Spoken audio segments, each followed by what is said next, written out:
Ես խոսելու եմ մի թեմայից, որը շատ կարևոր եմ համարում, մանավանդ երբ որ այս պահին, որ մենք մտնում ենք նախընտրական պայքարի մեջ, Լևոն Զուրաբյանը իր ելույթի սկզբում ճիշտ այն մուտքով սկսեց, ինչով ես եմ հիմա սկսելու, դա իրարից անկախ է ստացվել իհարկե։ Ուրեմն իսկապես տարիներ շարունակ եւ անցյալում եւ ներկայում մեզ հաճախ բարեկամաբար իհարկե մեր կողմնակիցները, մեր համակիցները հաճախ քննադատել են այն բանի համար, որ մենք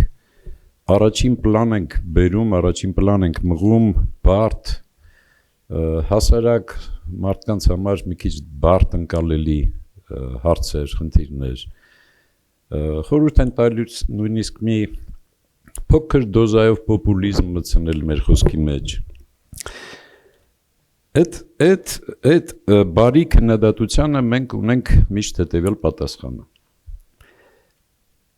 Ինչու ենք մենք այդպես վարվում Իսկ որն է քաղաքական ուժի առաքելությունը Ինչի համար է ընդհանրապես ստեղծված քաղաքական ուժը Առանձին անհատներ, քաղաքական գործիչներ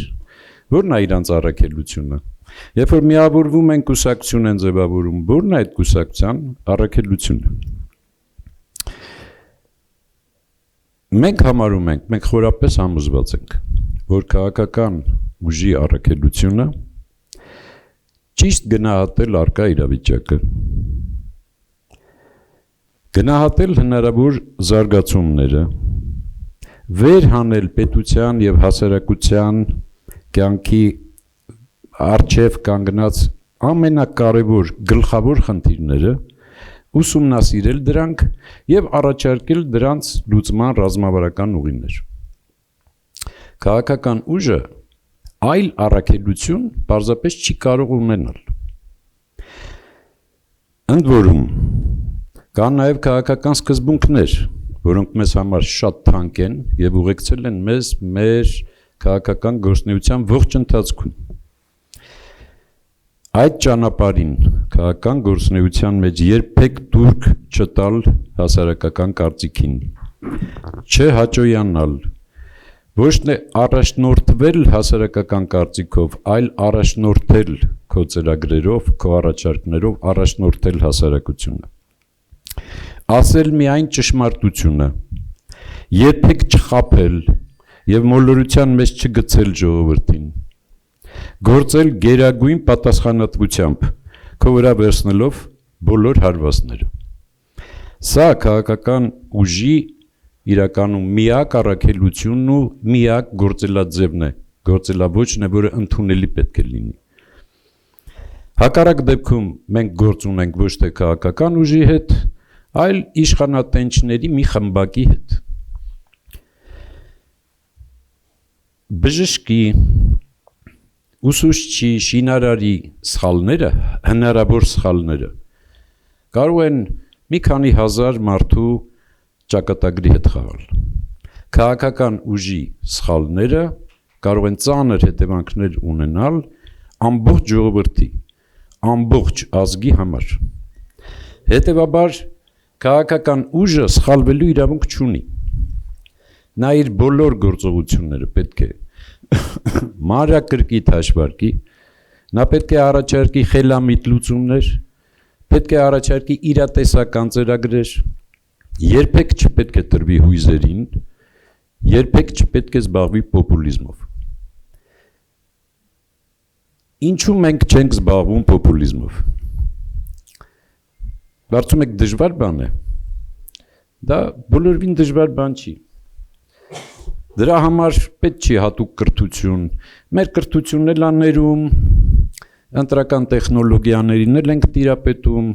հասարակական կարծիքի վրա ազդելու տեխնոլոգիաներին էլ ենք տիրապետում, բայց մենք դա չենք անում երբեք։ Ինչու չենք անում։ Որովհետև համարում ենք, որ պոպուլիզմով զբաղվելու համար պետք է ընդամենը մի բան, խելք պետք չի, պետք է չունենալ ամոթի զգացում և պետք է խորապես արհամարել քո սեփական հարազատ ժողովրդին։ 38 տարի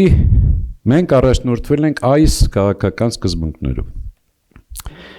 Դրա ամենավառ վկայությունը, բոլորդ հիշում եք, երկու իրադարձությունն է, որոնք տեղի են ունեցել 97-98 թվականներին եւ 2017 թվականի ազգային ժողովի ընտրություններում։ Երկու դեպքում էլ մեր քաղաքական ուժը, մի դեպքում որպես իշխանություն, մյուս դեպքում արդեն որպես ընդդիմություն, իր վրա վերցրել է օրակարգի գլխավոր հարցը՝ խաղաղության խնդիրը։ Երկու դեպքում էլ մենք պարտվել ենք, ցավոք սրտի։ Երկու դեպքում էլ պատմությունը ցույց է տվել, որ մենք ճիշտ էինք։ Մեր առաջարկած լուծումները, մեր առաջարկած ծրագիրը ոչ միայն իրատեսական էր, այլ միակ ճշմարիտն էր այդ իրավիճակում։ Երբ որ իշխանություն էինք եւ գնում էինք խաղաղության ծրագրով, հրաշալի հասկանում էինք առաջին նախագահ եւ իր ամբողջ թիմը հրաշալի հասկանում էր, որ սա կարող է ավարտվել իշխանությունը հանձնելով, որովհետև դու կանգնելու էիր մի հսկայական հոգեբանական պատնեշի առջև մի կողմից, մյուս կողմից բազմաթիվ խմբերի ու խմբակների շահերի հետ գործ ունեիր։ Դու բախվելու էիր այդ ծանր պատին, ընդ որում դրա մեջ էին ամբողջ ընդդիմությունը, դրա մեջ էր ամբողջ այսպես կոչված ճակերտավոր էլիտան ազգային, մտավորական էլիտան, հասարակության միահագին մաս, Ղարաբաղի ռազմաքաղաքական ղեկավարությունը, մեր հաղթած բանակի սպաները, նրանց մի մեծ մաս։ Հասկանալի էր, որ դա այդ խնդիրը շատ բարդ է լինելու լուծել, բայց այդ ուժը իրավունք չուներ չգնալու այդ ճանապարհով։ Հակառակ դեպքում կդավաճաներ սեփական երկրին եւ սեփական ժողովրդին։ Նույնը եղավ 17-ին։ Այս կուսակցությունը, մեր կուսակցությունը, Հայ ազգային կոնգրեսը իր վրա վերցրեց մի խնդիր, որը այդ խնդիրը պետք է իր վրա վերցներ իշխանությունը։ Իշխանությունն էր պարտավոր ժողովրդին ցույց տալ ճիշտ ճանապարհը,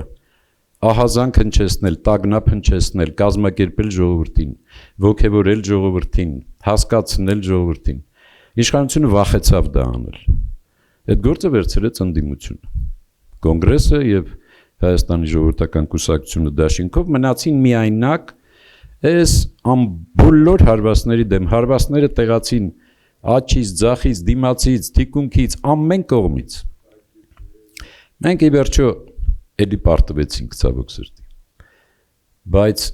դա չի նշանակում, որ դու պետք է փոխես քո սկզբունքները, փոխես քո մոտեցումները, փոխես քո ծրագրերը, ամենևին։ Քաղաքական ուժը գնում է իսկական, իրական քաղաքական ուժը պետք է առաջնորդվի հենց դրանով, սկզբից մինչև վերջ։ Մենք միշտ ստեղծման օրվանից 88 թվից ՀՇ-ն, Հայ ազգային կոնգրեսը, միշտ ապավինել ենք միայն ժողովրդի գիտակցության, ժողովրդի բարոյական արժեքների, մշակութային արժեքների վրա, երբեք չենք խաղացել ժողովրդի հույզերի հետ, երբեք չենք խաբել եւ երբեք կեղծավոր չենք եղել։ Հիմա մենք անում ենք նույնը եւ այս առաջիկա մեկ ամիսը նույնպես նվիրված է լինելու մեր կողմից այդ խնդրի լուծմանը։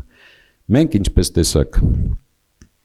բարձրացնում ենք գլխավոր ռազմավարական խնդիրները մեր պետության եւ մեր ժողովրդի կյանքի համար կենսական նշանակություն ունեցող։ Մենք առաջնորդվում ենք այդ սկզբունքով